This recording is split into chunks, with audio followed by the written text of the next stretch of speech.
Alam mo ba na sa Greek mythology, may isang hindi pagkakaimbitahan sa kasal na naging dahilan ng pinakasikat na digmaan sa kasaysayan? Ang pangalan niya ay Ares, ang diyosa ng kaguluhan. Lahat ng mga Diyos ay naimbitahan sa kasal ni Peleus at Thetis. Lahat maliban kay Ares. Galit na galit siya. Kaya naisip niya ang pinaka-petty na paghihiganti sa kasaysayan.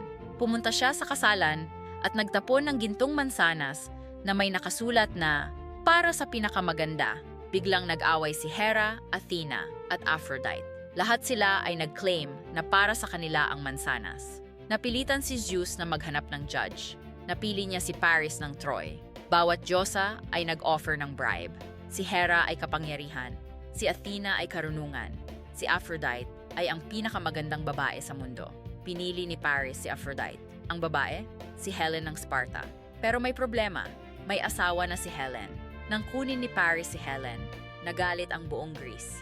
Nagsimula ang Trojan War na tumagal ng 10 taon. Isang hindi pagkakaimbitahan ang sumira sa buong sibilisasyon.